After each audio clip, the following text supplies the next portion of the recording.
ஏன்னா உனக்கு கொடுக்கப்பட்ட சுருள் மற்றவர்களுக்கு கொடுக்கப்பட்டதல்ல.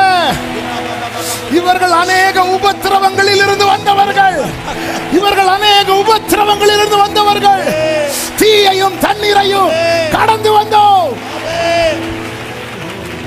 இவர்கள் அநேக.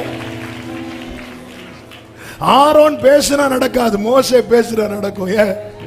மோசே தான் வனாந்திரத்தில். மோசே சொல்ற, நான் திக்குவாயப்பா. அப்போ ஒண்ணு பண்ணு, நான் உன்கிட்ட பேசுறேன், நீ ஆரோன்ட்ட சொல்லு.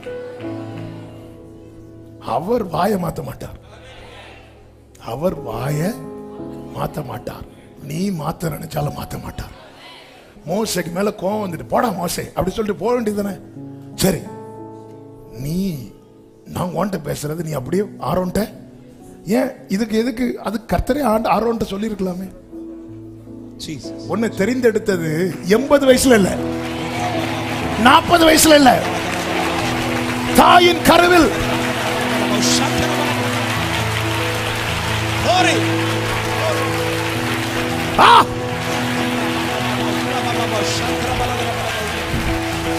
உன்னை தெரிந்தெடுத்தது முச்சடிக்கு முன்னாடி இல்ல. நீ உன் பிறப்பின் வர்த்தமானம் என்னவென்றால் உன் பர்த் ஹிஸ்டரி சொல்லவா மோசே? உன்னை தெரிந்தெடுத்தது, உன்னை தேவன் தெரிந்தெடுத்தது. அவர் வாயை மாத்த மாட்டார். அவர் வாயை மாத்தணும்னா ஒரு புத்தகத்தில் நிறைய பேஜ் கிழிக்கணும். தேவன் ஒரு விஷயம் விளம்பினது, ஒரு விஷயம் சொன்னதை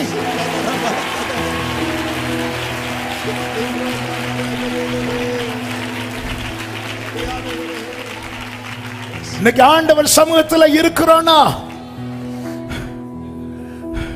இது எதர்ச்சியா நடந்தது கிடையாது, தற்செயலா நடந்தது கிடையாது. அவர் ஒண்ணு உட்கார வச்சு அழகு பார்த்துட்டு இருக்கிறார், உருவாக்கிட்டு இருக்கிறார்.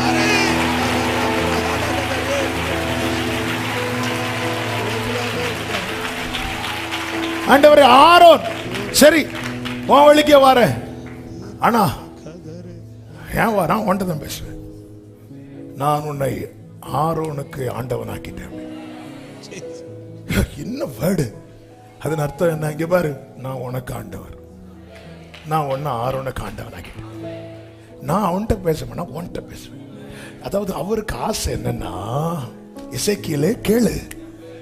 ஆமே, நான் நம்புறது அநேக எசேக்கியேல் கர்த்தர் வச்சிருக்கிறார். ஏன்னா நீ வந்த அனுபவம் சிறையிருப்பு, நீ வந்த அனுபவம் உலர்ந்த எலும்பு. எசேக்கியேலே கேளு. நான் சில வார்த்தைய உன் வாய்ஸ்ல கேட்க விரும்புறேன். ஆமே ஆமே. சில சில சில சில அவருடைய திட்டங்களை யோவான் என்ன பேச போறான், யோவான் ஸ்நானன் என்ன பேச போறான் 600 ஆண்டுக்கு முன்னாடி ஏசாயாவை கொண்டு கர்த்தருடைய மகிமை வெளியரங்கமாக மாம்சமான யாவும் அதை ஏகமாய் காணும். கர்த்தருடைய வாக்கு அதை உரைத்தது என்று வனாந்திரத்தில் கூப்பிடுகிறவனுடைய சத்தம். இதுவரை கேளு. இதுவரை உன் சூழ்நிலை உன்னை பேச வைத்தது, உன் சொந்தங்கள் உன்னை பேச வைத்தார்கள், உன் பலவீனம் உன்னை பேச வைத்தது. இனி கர்த்தருடைய ஆவியானவர், இனி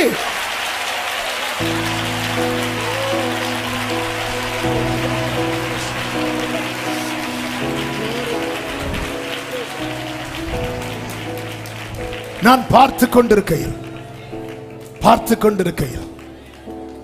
இதோ அவைகள் மேல் நரம்புகளும் மாம்சமும் உண்டாயிற்று, மேற்புறம் எங்கும் தோலினால் மூடப்பட்டது, ஆனாலும் அவைகளில் ஆவி. அதன் அர்த்தம் என்ன? ஆவி இருக்கிறவனுக்கு தான் ஆவி இல்லாதது என்னன்னு தெரியும். ஆமே. ஆவிக்குரியவன் மற்ற எல்லாரையும் நிதானிப்பான், ஆனால் மற்றவர்களால் அவனை நிதானிக்க முடியாது. அதனாலதான் நீங்க கவனிங்க, யாரு கொண்டு கையை நீட்டுனா ஏதோ ஒண்ணு சொல்லிடுவாங்க, ஆனா ஒரு தேவ புள்ள கையை நீட்டினா ஒண்ணு அவங்களுக்கு தெரியாது, ஏன்னா மற்றவர்களால் நிதானிக்க முடியாது.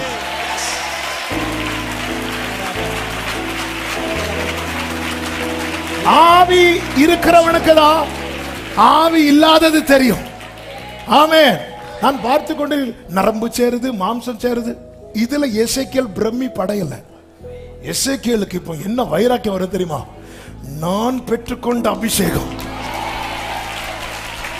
என்னை எங்க நிக்க வச்சிருக்கிறீங்களோ,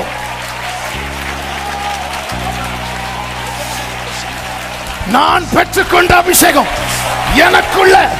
எனக்குள்ள வந்த ஆவி என் குடும்பத்துல வரணும், என் நண்பர்களிடத்துல வரணும், என் பட்டணத்துல வரணும்.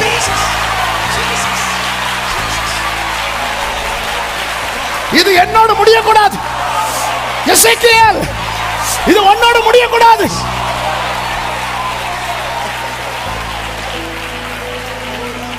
இன்னைக்கு கிருபை என்னும் பேழையை கட்டி தனியா இருந்த அநேகரை குடும்பமா உள்ள கொண்டு வரா. குடும்பமா இதுவரை ரட்சிப்பு உனக்கு மட்டும்தான் இருந்துச்சு. ஷேமா மக்கரல மம்ரோதனரா. ஹalleluya. ஆமென். இப்ப பார்க்கறான் அபிஷேகம் பெற்றவனுக்கு தாங்க அதுக்கு வழி. அதுவும் சும்மா அவன் பெறல, புலம்பல் தவிப்பு. அதனாலதான் மோசே சொல்றாரு, ஆண்டவரே இவங்களை அழிப்பீங்கன்னா என் பேரை வெட்டிருங்க. என்னங்க மனுஷன் அது? என்னங்க மனுஷன்? என்னங்க என் பேரை எழுதி இருக்கிறீங்க, என் ஜனத்தின் பேரை எழுதலையா? என் பேரை வெட்டிருங்க. இந்த வயலாக்கு என்னைக்கு வரட்டும்.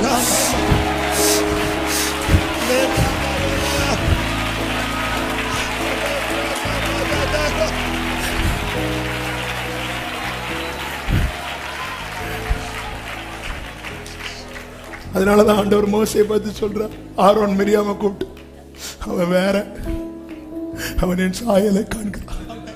நான் நம்பர் இப்படித்தானே இயேசு சொல்லுவார் பிதா கிட்ட. அதனாலதான் இன்னும் வெட்டாம வச்சிருக்கிறார். தயவுனால இன்னும் ஒட்டி தானே வச்சிருக்கிறார். இல்லைன்னா நம்ம என்னைக்கோ வெட்டப்பட்டிருப்போம். மோசே சொல், ஆண்டவர் அவங்கள அழிப்பீங்கன்னா என் பேரை வெட்டிருங்க, என் பேரை வெட்டிருங்க. வேண்டாம், நானும் போறேன். ஏன்? அவனுக்கு அவ்வளவு தவிப்பு இருந்துச்சு. மோசைக்கு அவ்வளவு புலம்பல். அவன் படிச்ச படிப்பு வேற, அவன் பார்த்த வேலை வேற, அவன் வளர்ந்த சூழ்நிலை வேற, அவன் வாழ்ற சூழ்நிலை வேற. ரெண்டுக்கும் ஏணி வச்சா எட்டாது. ஆனா அது நடுவில் தான் அழைப்பை அறிந்து கொண்டான். முச்சடியில் எழுந்தருளுடைய தயவை பார்க்கிறான். பார்வோன் அரண்மனையில் வளர்ந்த போது பார்க்காத தயவு, பார்வோன் அரண்மனையில் வளர்ந்த போது பார்க்காத தயவு, பார்வோன் அரண்மனையில் வளர்ந்த போது பார்க்காத தயவு, வனாந்திரத்தில் முச்சடி நடுவில் தேவன் எழுந்தருளி பல மேன்மையின் அனுபவத்தை நீ பெற்றுக் கொண்ட போது பார்க்காத தயவு, ஆண்டவருடைய நயங்காட்டி வனாந்திரத்தில் கொண்டு வந்து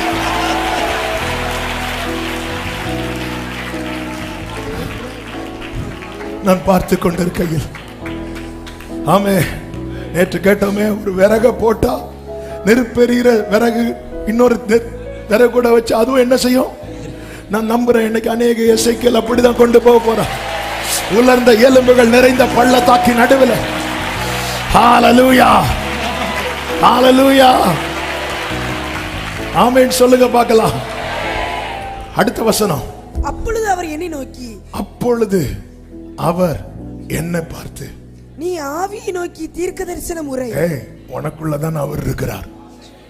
இப்ப நீ அதை பார்த்து பேசிட்டல்ல, நீ அவரை பார்த்து பேசு. ஆவியை நோக்கி. அப்ப உன் கட்டளைக்காக, உன் கட்டளைக்காக அவர் வெயிட் பண்றார். நம்ம பிரச்சனை என்னன்னா, எலும்ப பார்த்து பேசிட்டு வந்துடும், அடுத்து பேச மாட்டோம். இல்ல, அதுக்கு ஆவி இல்ல. அதனால நம்ம பேசின ஒன்னும் ஆகாது, கொஞ்சம் மாட்டம் இருக்கும். நேற்று வரை நம்ம பேசவே விடாதவங்க இன்னைக்கு நம்ம சொல்றத கொஞ்சம் காது கொடுத்து அதுல நமக்கு திருப்தி வரக்கூடாது. ஏன்னா முகங்குப்புற விழுந்த எசேக்கியேலை ஆவி வந்து நிக்க வச்சது. என்ன நிக்க வைத்த ஆவியானவர் இதை நிக்க வச்சே ஆகும். ஆமேன் சொல்லுங்க பார்க்கலாம். சத்தம் ஆமேன் சொல்லுங்க. அங்க பேசிட்டல, பாக்குறல, ஏதாவது மாற்றம் இருக்கா? இல்ல. இனி நீ பேச வேண்டிய ஒரு இடம் இருக்கு. உனக்குள்ள இருக்கிறார். பேசு, பேசு, நீ பேசு, நீ பேசு. நீ அன்புல கட்டளை கொடு, அன்புல கட்டளை கொடு. ஹalleluya. கர்த்தராகிய ஆண்டவர் உரைக்கிறது என்னவென்றால், ஆவியே நீ காற்று திசை 4 இருந்து வந்து கொலையுண்ட இவர்கள் உயிரடையும்படி இவர்கள் மேல் ஊது என்கிறார் என்று சொல்லு என்றார். 10வது வசனம். எனக்கு கற்பிக்கப்பட்டபடி நான் தீர்க்க தரிசனம் உரைத்தேன். அப்பொழுது ஆவி அவர்களுக்குள் பிரவேசிக்க அவர்கள் உயிரடைந்து காலூன்றி மகா பெரிய உன்னை நிற்க வைத்ததின் நோக்கத்தை வருகிற நாட்களிலே அறிந்து கொள்ள போகிறாய். உன்னை நிற்க வைத்தவர் உன் மூலமாய் அநேகரை அநேகரை அநேகரை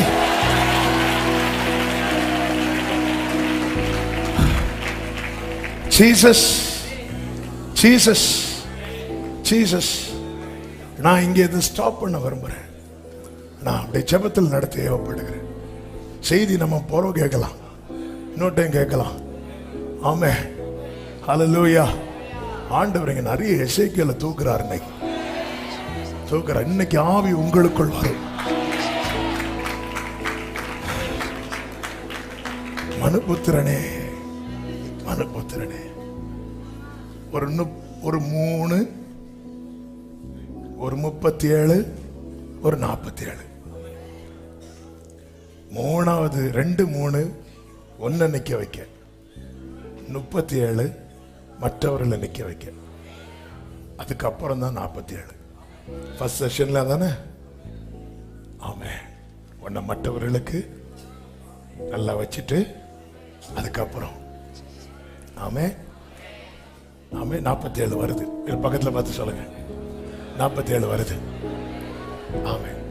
சிலர் எனக்கு 48 ஆச்சே, 47 வருது, 47. ஆனா அதுக்கு முன்னாடி ஒரு 37க்கு நீ தேவை. ஆண்டவரை என்னதான் நிக்க வச்சிட்டீங்கல்ல, அப்புறம் என்ன அங்க கொண்டு போறீங்க? அவைகளுக்கு நீ வேண்டான்னு சொல்லாத. நீ வேண்டான்னு சொன்னா அது எழும்பாது. என் திட்டத்துல சிலரை உயிர்ப்பிக்க நான் உன்னதான் வச்சிருக்கிறேன்.